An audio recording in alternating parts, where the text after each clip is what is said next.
पिता और बेटे की दिल छू जाने वाली कहानी।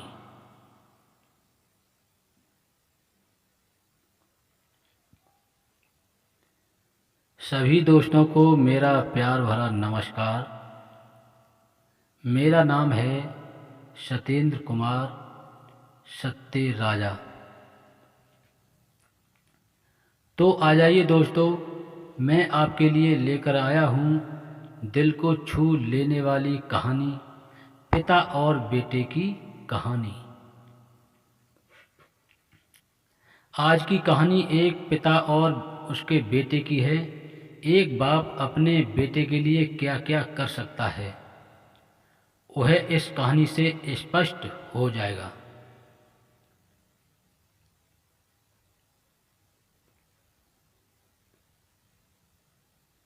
एक बार एक बेटा अपने पिता से लड़ाई करके गुस्से में घर से बड़बड़ाता हुआ निकला और बस स्टैंड की तरफ जाने लगा। वह मन ही मन में बोल रहा था कि पता नहीं कितने पैसे छुपा के रखे हैं, लेकिन मेरे लिए एक बाइक नहीं ले सकते।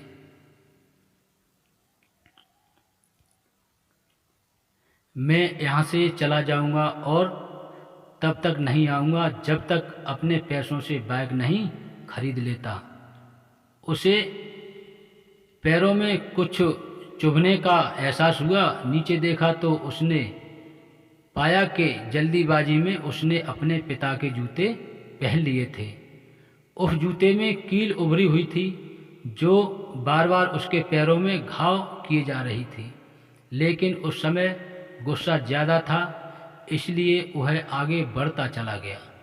फिर उसे याद आया कि वह पिता का पर्स भी साथ लेकर आ गया है, तो उसके दिमाग में आया कि क्यों ना आज अपने पिता का पर्स चेक किया जाए, जिसे आज तक उसके पिता ने किसी को हाथ तक लगाने नहीं दिया।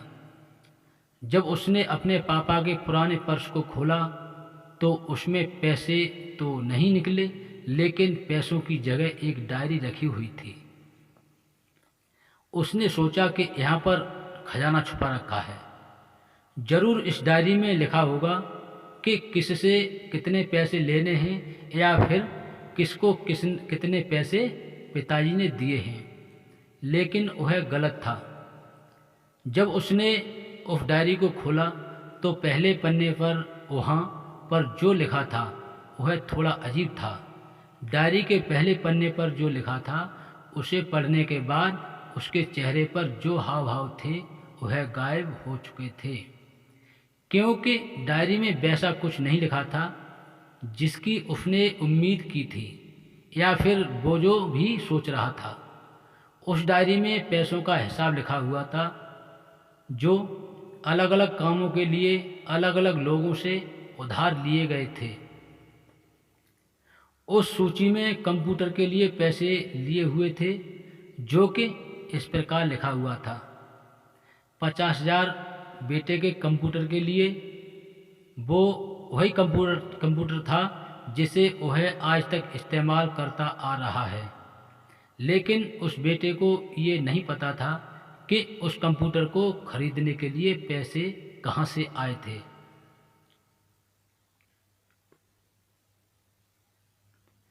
उस डायरी में कैमरे का भी हिसाब था।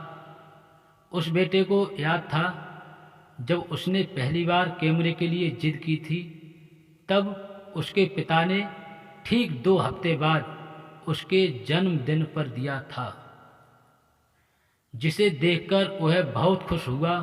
और उसे खुश देखकर उससे ज़्यादा खुश कोई था तो वह थे उसके पापा। अब उसके बेटे का गुस्सा एकदम गायब हो गया था। जब उसके बेटे ने दूसरा पन्ना पलटा तो उसमें कुछ इच्छा लिखी हुई थी। पहली इच्छा जो थी वह थी अच्छे जूते पहनना। ये बात उसके बेटे को कुछ समझ नहीं आई। तभी उसका पैर सड़क पर एक गड्ढे में जा गिरा जिसमें पानी भरा हुआ था, जिससे बेटे के पैर गीले हो गए। उसने जूते को पलटकर देखा तो उसने देखा कि जूता जो है नीचे से फटा हुआ है। ये देखकर उसे डायरी में लिखी हुई बात समझ में आ गई। तभी उसे अपने माँ बाप की बात याद आई। माँ हमेशा यह बोलती थी कि अब तो नए जूते ले लो, लेकिन पिता हमेशा बोलते थे कि नहीं, अभी कुछ दिन और चलेगा ये जूता, कुछ दिन पहले ही तो लिए थे।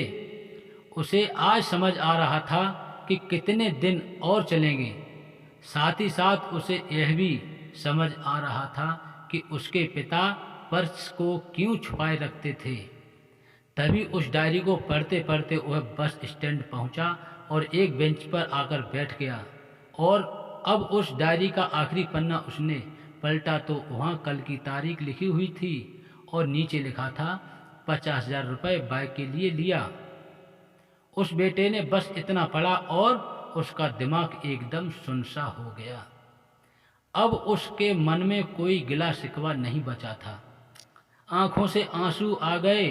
उसे कुछ समझ नहीं आ रहा था कि वह रो क्यों रहा है। अब वह जल्दी से घर जा रहा था। जूते में लगी कील अब तक उसके पैरों में घाव कर चुकी थी। उसने तुरंत उस जूते को खोला और फेंक दिया। अब वह नंगे पैर ही दौड़े जा रहा था और घर पहुंचा, लेकिन उसके पिता उससे घर पर नहीं मिले। उसे समझ आ गया था कि उसके पिता कहाँ गए होंगे। वह सीधा बाजार की ओर भागा और पता नहीं उसमें इतनी ताकत कहाँ से आ गई थी कि वह भागते हुए थक नहीं रहा था। वह उस बाइक वाले की दुकान पर पहुंचा। उसके पिता वहीं थे। उसने अपने पिता को दौड़कर गले लगाया। उसकी आंखों से आंसू रुकने का नाम नहीं ले रहे थे। उसके पिता समझ नहीं पा रहे थे कि आज इसे हो क्या गया है। उसने पिता से कहा कि पिताजी, मुझे मोटर बाइक नहीं चाहिए, आप अपने जूते ले लीजिए। अब आज से मैं जो भी कुछ भी करूँगा वो अपनी दम पर करूँगा, अपनी मेहनत से करूँगा। दोस्तों, हमेशा अपने माता पिता का आदर करें और वो भी यदि किसी चीज़ के लिए मना करें तो आप उनकी मजबूरी को समझिए। फूल कभी दो बार नहीं खिलता, जन्म कभी दो बार नहीं मिलता।